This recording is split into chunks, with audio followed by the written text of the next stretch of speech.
Let's move gears now and discuss matters census. With less than 48 hours to Saturday when the census officially begins, this is going to be Kenya's 6th census ever since we gained our independence, and we normally do it every 10 years. 2009 was the last time we did that census. So come Saturday and Sunday, make sure you are counted. Tabitha, let me just come to you when we as we are having discussing this issue of census. We introduced you as a marriage and family therapist, but you're also a lecturer. Mm-hmm. How do you think that how will the census sort of help when it comes to improving our education system here in Kenya? Actually, I would imagine you cannot actually budget for what you don't know. Mm-hmm. You budget according to the people you're budgeting for. So if you have 5 children, when you're budgeting for your food, you're not going to behave like somebody who has 2 children. So if the government doesn't know how many people there are in the country, they'll not be able to budget for us.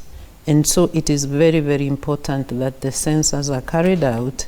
As much as I hear so much politics about it, and people are not even ready for that, just 1 day or 1.5 days mm-hmm. to be available, to be, Do you have concerns yourself, considering the counting starts a lot, because the way Kenyans behave, me being one of them, mm-hmm. is like when something comes this way, they want to take the other side.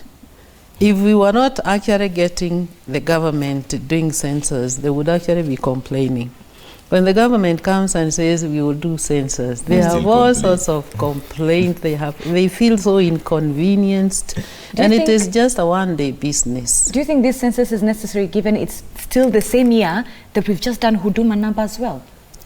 Well, I would imagine all these things are necessary because a Huduma number is something that we really need on our everyday activities. Mm-hmm. And look at the developed countries that we emulate. We are always copying the wrong things. But those other countries, do they have like a Huduma number? Are you? Yes. Right. I actually studied in America, and everybody has to have a social security number. Mm-hmm. And they don't complain. Here, when you're told to go and line up for Huduma but number, we have our ID number, we have our ID number. But you actually have a reason why the government thought they should narrow down to a Huduma number. If you actually sit down and scrutinize the reason why a Huduma number is being brought in, I am sure you can see the sense. Aren't you not concerned about your personal data, the sort of information that they sort of get about you through these processes, whether it's a census, whether it's the Huduma number, our own personal data, which is actually a big concern for Kenyans? Actually, we shouldn't actually be concerned, because these are the people we are looking up to for whatever services we want. Mm-hmm. And they should know us. Someone should actually be ready to say, I have so many children, they are this age, so that as the government comes with the provisions of whatever we require every day, they know how to plan. Because you shaking your head vehemently. Do you agree? Do you have any concerns? I would beg to differ with her significantly and vehemently. One, because of 3 issues. Yeah. My issue about the census is that I'm for it 100%, because it's prudent, as she said it, to be able to budget with the specific number of Kenyans. So if we are to have devolution succeeding, then we need to know the exact number of how many Kenyans we have across the country, so that we can be able to allocate resources based on population. Yeah. And for me, I'm looking at it in this way. The only challenge why she said that when government says this, we go this way, is because government is coming with a bully mentality. Mm-hmm. You do this or not. We close down bars or not. You're traveling, not. Government officials are our employees. So what they need to do is change their mode of operation on how they approach certain key issues. Census is actually very important. Even when you look at the Old Testament in the Bible, when God was giving instructions to Moses about census, there were ways how you're supposed to go about it. So it's very critical. But for me, the issue is approaching. When you come down clamping down on us, it's human nature to actually rebel. And then secondly, the issue about Huduma number. One, as a lawyer, I have my concern about the privacy and the security of my data that you actually been able to give out. Secondly, my ID number is very unique. My passport number is very unique.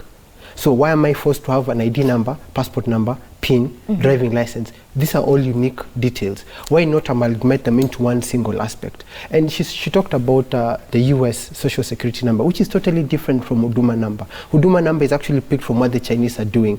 And what the Chinese are doing is they're using it to actually give what you call social credit.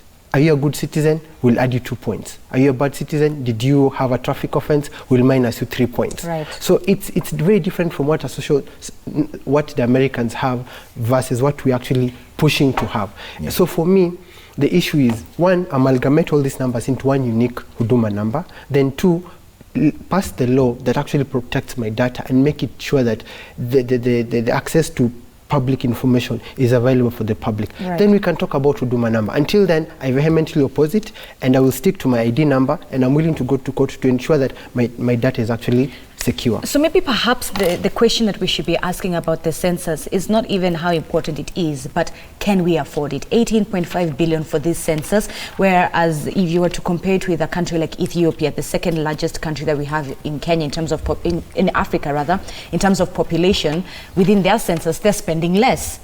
So can we afford 18.5 billion Kenyan shillings for a census? Given the current economic situation, we can't.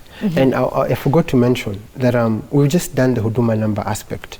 The register for births and deaths should be able to have a rough estimate of how many Kenyans we are today, so that when we look at what we've done with the Huduma number calculations, because the CS for Interior said that 38 million Kenyans registered for this. So you should be able to look at that and then compare with the register of births and deaths and see whether the numbers tally or not, and then look at it whether it's relevant to do the census or not. Because at the end of the day, we need to be reducing our expenditure to be able to actually put the money in manufacturing and agriculture and tourism to spur growth. But unfortunately, I'm looking at a government that's actually very keen on spending every single coin we have and milking every single Kenyan from everything. Because when you look at Nigeria, when you look at South Africa, when you look at Egypt, and you look at Ethiopia, their population is actually 3-4 times ours. Right. And they're spending less in terms of this. We pride ourselves of being a country that is actually ahead in terms of technology. Why can't we for the first time take advantage of technology and be able to amalgamate most of these things and be able to actually tell how many people we are and make it easier and cheaper for us to be able to know how many we are? Ethiopia's is actually cheaper than ours, yet hence why by far. Very quickly, Tabitha, as we're taking a commercial break, are you going to be counted here in Nairobi, or like a few Kenyans that will go back to their rural areas and be counted there? Actually, my home is in Nairobi. All right.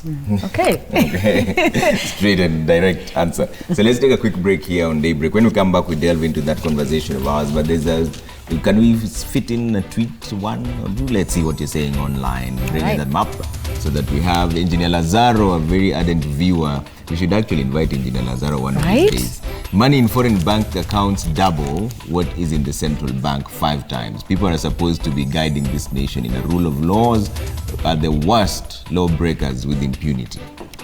All right.